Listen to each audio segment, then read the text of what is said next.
ইল্ট line analysis, এই অ্যানালাইসিসটা মূলত করা হয়ে থাকে স্ল্যাবের জন্য। আমরা একটা সিম্পলি সাপোর্টেড স্ল্যাব যদি এভাবে ইমেজিন করুন, এটা একটা সিম্পলি সাপোর্টেড স্ল্যাব। স্ল্যাবের টপ ভিউ এরকম দেখতে। এটা যদি আমরা সেকশন দেখি তবে এরকম একটা সিম্পলি সাপোর্টেড স্ল্যাব। এই স্ল্যাবের উপর ইউনিফর্মলি ডিস্ট্রিবিউটেড লোড রয়েছে। তাহলে এই স্ল্যাবের বেন্ডিং মোমেন্ট ডায়াগ্রাম কেমন হবে? বেন্ডিং মোমেন্ট ডায়াগ্রামটা ঠিক এরকম হবে। ম্যাক্সিমাম মোমেন্ট হবে মিড স্প্যানে এবং দুই সাপোর্টে মোমেন্ট আসবে 0। এবং মোমেন্ট অ্যাপ্লাই করার কারণে এই স্ল্যাবটার ডিফ্লেক্টেড শেপ কেমন হবে? এটা যদি তার অরিজিনাল শেপ থাকে, ডিফ্লেক্টেড শেপটা এরকম হয়ে যাবে, অর্থাৎ মিড স্প্যানে ম্যাক্সিমাম ডিফ্লেকশন হবে। তো এই ডিফ্লেকশনটা কার্ভটা এরকম কতক্ষণ থাকবে? যতক্ষণ পর্যন্ত আমাদের অ্যাপ্লাইড মোমেন্ট এই স্ল্যাবের রেজিস্টিং মোমেন্টের সমান অথবা কম থাকবে। তো যেই মুহূর্তে আমাদের অ্যাপ্লাইড মোমেন্ট রেজিস্টিং মোমেন্টের চেয়ে বেশি হয়ে যাবে, তখন এই ম্যাক্সিমাম মোমেন্ট লাইন বরাবর, অর্থাৎ আমরা এই বিমের মধ্যে যে এই স্ল্যাবটার ভিতরে যে আমরা রিইনফোর্সমেন্ট ইউজ করছি, এরকম এই ডিরেকশনে যে আমরা রিইনফোর্সমেন্টগুলো ইউজ করেছি, তো যখন অ্যাপ্লাইড মোমেন্ট এই স্ল্যাবের রেজিস্টিং মোমেন্টের চেয়ে বেশি হয়ে যাবে, তখন এই রিইনফোর্সমেন্টগুলো ইল্ট করতে শুরু করবে। রিইনফোর্সমেন্টগুলো ইল্ট করার সাথে সাথে এখানকার কনক্রিট ক্র্যাক করবে, অর্থাৎ তখন এই লাইন বরাবর এরকম একটা লাইন ফর্ম করবে এবং এই লাইনটাকে আমরা বলতেছি ইল্ট লাইন।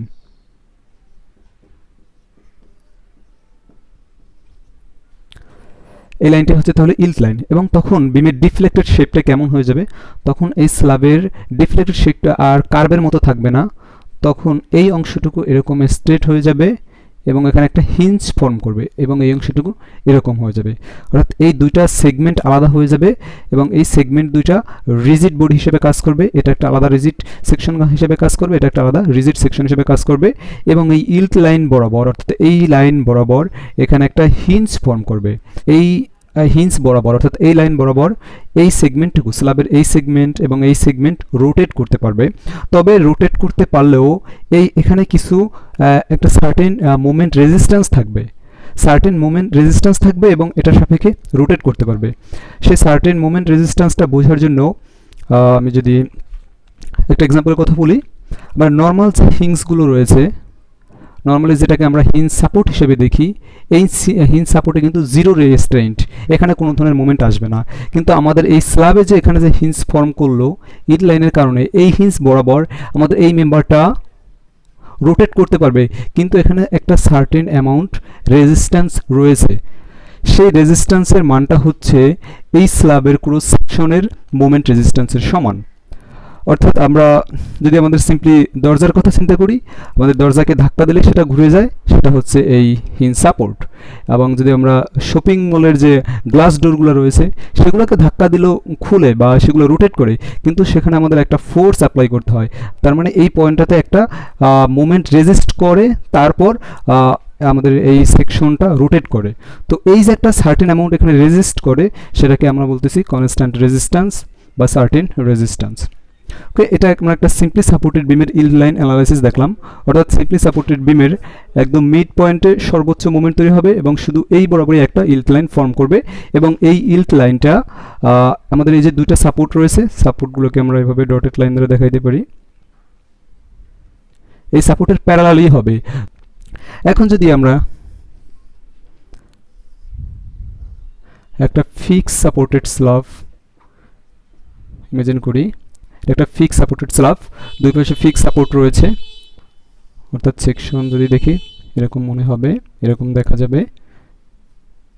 এবার যদি ডিস্ট্রিবিউটেড লোড অ্যাপ্লাই করি, তখন এটার মোমেন্ট ডায়াগ্রাম কেমন হবে?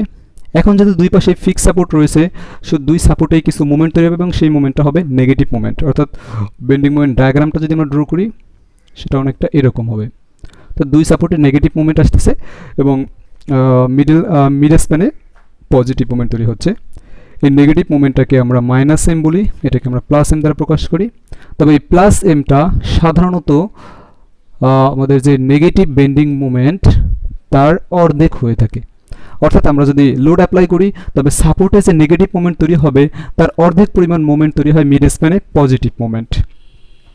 তো এখন যদি আমরা লোড অ্যাপ্লাই করি এই স্ল্যাবের উপর, তখন যে মোমেন্ট তৈরি হবে, দেখা গেছে একই লোডের জন্য, এই যে আমরা একটু ডায়াগ্রাম থেকে দেখতে পেলাম, এটা এখানে অবশ্য মাইনাস এম হবে, একই লোডের কারণে সাপোর্টে নেগেটিভ মোমেন্ট তৈরি হচ্ছে এবং মিড স্প্যানে পজিটিভ মোমেন্ট তৈরি হচ্ছে এবং এই নেগেটিভ মোমেন্টের ভ্যালু অনেক বেশি। তার মানে যদি ইনলাইন ফর্ম করে, ইনলাইন যখন ফর্ম করবে তখন এই সাপোর্ট বরাবর আগে ইল্টলাইন ফর্ম করবে এবং এটা হবে নেগেটিভ ইল্টলাইন, কারণ এখানে স্টিলটা টপে থাকে, অর্থাৎ টপে টেনশন থাকে, সেখানে যে ইল্ডিংটা হয়ে থাকে সেটাকে আমরা বলতেছি নেগেটিভ ইল্টলাইন। অর্থাৎ ফিক্স সাপোর্টে যদি আমরা মোমেন্ট অ্যাপ্লাই করি তবে প্রথমে ইল্টলাইন ফর্ম করবে এই সাপোর্ট বরাবর এবং সেই ইল্টলাইনগুলোকে আমরা এরকম জিগজ্যাগ ডটেড লাইন দ্বারা দেখিয়ে থাকি এরকম।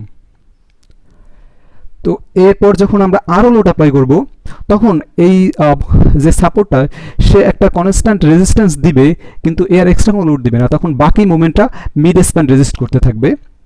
এরপর যখন আমরা আরও মোমেন্ট অ্যাপ্লাই করতে থাকবো তখন একটা পর্যায়ে গিয়ে আমাদের মিড সাপোর্টের যে রেজিস্টিং মোমেন্ট ছিল সেই মোমেন্টের সমান হয়ে যাবে আমাদের অ্যাপ্লাইড মোমেন্ট। তখন আমাদের এই মিড স্প্যান বরাবর ইল্ট লাইন ফর্ম করা শুরু করবে, অর্থাৎ তখন ডিফ্লেক্টেড শেপটা এরকম হবে, এখানে একটা হিঞ্জ তৈরি হবে, এখানে একটা হিঞ্জ তৈরি হবে, আবার এখানে একটা হিঞ্জ তৈরি হবে, এরকম হয়ে যাবে। এবং তখন যদি আমরা বেন্ডিং মোমেন্ট ডায়াগ্রামটা দেখি তখন বেন্ডিং মোমেন্ট ডায়াগ্রামটা হবে এরকম। তখন এই দুইটা পয়েন্টে তখন এখানে আমরা যে মোমেন্ট পাবো এখানেও সমপরিমাণ মোমেন্টই আসবে এবং এই মোমেন্টটাকে আমরা এমপি বলতেছি, এটাকে এমপি বলতেছি, মানে প্লাস্টিক মোমেন্ট, যে একটা কনস্ট্যান্ট রেজিস্ট্যান্স কাজ করতেছে। এটা কেন? কারণ প্রথমে লোড অ্যাপ্লাই করলাম, এখানে ম্যাক্সিমাম মোমেন্ট তৈরি হয়ে গেল, ইল্ড করে গেল, তারপরে আর কোনো মোমেন্ট নেবে না। তারপর যখন আরও লোড অ্যাপ্লাই করব তখন মিড স্প্যানে পজিটিভ মোমেন্ট বৃদ্ধি পাবে এবং সেটা যখন ইল্ড করে যাবে তখন আসলে স্ট্রাকচারটা আমাদের কলাপস করে যাবে। তো এইভাবে আমাদের ইল্ড লাইনগুলো ফর্ম করতে পারে। তো আমরা দেখলাম ইল্ড লাইন, তো আমরা এই পর্যন্ত দেখলাম ইল্ড লাইনগুলোকে আমরা দুইটাভাবে দেখাইছি। একটা হচ্ছে positive yield line, positive yield লাইনগুলোকে আমরা এরকম জিগজ্যাগ সলিড লাইন দ্বারা দেখিয়েছি, আর একটা নেগেটিভ ইল্ড লাইন সেটাকে আমরা এভাবে ডিসকন্টিনিউয়াস জিগজ্যাগ লাইন দ্বারা দেখিয়েছি। তো এই নেগেটিভ ইল্ড লাইন কোথায় ফর্ম করে? যেখানে আমাদের নেগেটিভ বেন্ডিং মোমেন্ট আসে সেখানে যে ইল্ড লাইন ফর্ম করে সেটাকে আমরা বলতেছি নেগেটিভ ইল্ড লাইন, এবং এটা সাধারণত হয়ে থাকে সাপোর্টে, সাপোর্টের উপরে বা ফিক্স সাপোর্টে অথবা কন্টিনিউয়াস স্ল্যাবের সাপোর্টে। বেসিক কথা হচ্ছে সাপোর্টে আমাদের নেগেটিভ ইল্ড লাইন আসে এবং মিড স্প্যানে পজিটিভ ইল্ড লাইন আসে। ওকে, তো এই পর্যন্ত আমরা দেখলাম আসলে ইল্ড লাইনগুলো কীভাবে ফর্ম করে। এটাতে ছিল একটা সিম্পলি সাপোর্টেড স্ল্যাব, এটা ছিল একটা ফিক্স সাপোর্টেড স্ল্যাব, আমাদের আরও নানা ধরনের স্ল্যাব হইতে পারে। তো সেগুলোর ইল্ড লাইনগুলোকে কীভাবে আমরা প্রেডিক্ট করব বা কীভাবে ইল্ড লাইনগুলোকে ড্র করব তার জন্য আমাদের কিছু গাইডলাইন রয়েছে। তো সেই গাইডলাইনগুলো আমরা দেখব। It will B A straight line, মানে ইনফ্লুয়েন্স লাইনগুলো হবে স্ট্রেট লাইন। যদিও আমরা এখানে জিগজ্যাগ দ্বারা দেখাইছি জাস্ট এটাকে দেখানোর জন্য যে ইল্ড লাইনগুলো এরকম হতে পারে, কিন্তু আমাদের রিয়েল লাইফে বা প্র্যাকটিক্যাল লাইফে যেটা হবে অর্থাৎ স্ল্যাবে যেটা অরিজিনালি ফর্ম করবে সেটা অবশ্যই এরকম স্ট্রেট লাইন হবে, কিন্তু আমরা সেটাকে এভাবে দেখিয়ে থাকি। এই ইল্ড লাইনগুলো কি রিপ্রেজেন্ট করে? এগুলো রিপ্রেজেন্ট করে অ্যাক্সেস অফ রোটেশন, অর্থাৎ আমরা যদি একটা স্ল্যাবের সিম্পলি সাপোর্টেড স্ল্যাবের ওইটা যদি দেখি, এই লাইন বরাবর ইল্ড লাইন ফর্ম করছে, মানে হচ্ছে এই লাইন বরাবর স্ল্যাবের এই সেগমেন্ট এবং এই সেগমেন্টটুকু রোটেট করতে পারবে। অর্থাৎ এই ইল্ড লাইনগুলো কি রিপ্রেজেন্ট করে? Access of rotation.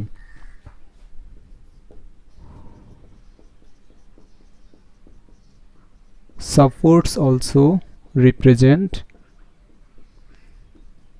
axis of rotation.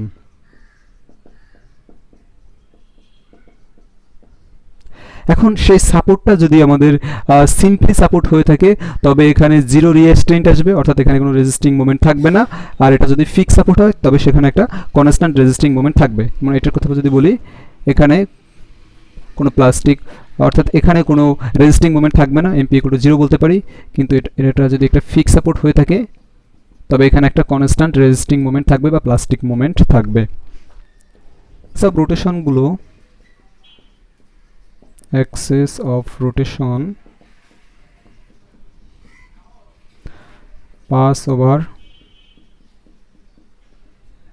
supports, অর্থাৎ আমাদের যে এটা এই দুটো স্ল্যাবের কথা যদি চিন্তা করি, সিম্পলি সাপোর্টেড স্ল্যাবের এখানে সাপোর্ট রয়েছে, এই সাপোর্টের উপর দিয়ে আমাদের অ্যাক্সেস অফ রোটেশন পাস করবে।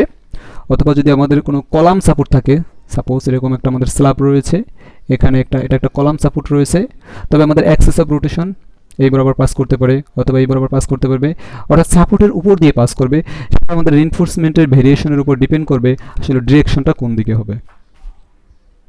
5 নাম্বারটা যদি আমি এখানে না লিখে লেখার সাথে আমি যদি বুঝিয়ে দিই তাহলে বেটার হবে ফিগারের মাধ্যমে। 5 নম্বরটা হচ্ছে আমাদের একটা স্ল্যাবে যদি একটা পয়েন্ট লোড অ্যাপ্লাই করি, তাহলে এই পয়েন্ট লোডের কারণে এই পয়েন্ট লোড থেকে এরকম চারদিকে ইল্ড লাইন ফর্ম করবে, মানে একটা সার্কেলের মতো এরকম চারদিকে রেডিয়েট করবে। ঠিক আছে, এটা ছিল 5 নম্বর গাইডলাইন্স।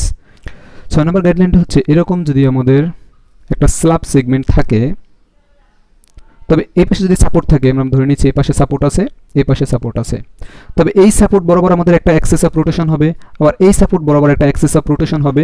তাহলে এই দুইটা রোটেশনের ইন্টারসেকশন পয়েন্ট দিয়ে অবশ্যই আমাদের ইল্ড লাইনগুলো পাস করবে। তাহলে কি এপাশ দিয়ে এরকম হবে, আবার এখান থেকে এরকম হবে, এখান থেকে হবে এরকম, অর্থাৎ আমাদের অ্যাক্সিস অফ রোটেশনগুলো যেখানে ইন্টারসেক্ট করতেছে ওই স্ল্যাবের বিভিন্ন সেগমেন্টের ইল্ড লাইনগুলো ওই অ্যাক্সিস অফ রোটেশনের ইন্টারসেকশন পয়েন্টগুলো দিয়ে পাস করবে। তো এই ছিল আমাদের ইল্ড লাইন অ্যানালাইসিসের বেসিক কিছু কনসেপ্ট। তো ইল্ড লাইন অ্যানালাইসিস করে কীভাবে স্ল্যাব অ্যানালাইসিস করতে হয়, স্ল্যাবের বিভিন্ন প্রবলেম সলভ করতে হয়, তার রেজিস্টিং মোমেন্ট কীভাবে বের করা যায়, কীভাবে অ্যাপ্লাইড মোমেন্ট বের করতে পারবো, এটা রেজিস্টিং ক্যাপাসিটি বের করতে পারবো, এগুলো আমরা পরবর্তী ভিডিওতে দেখব।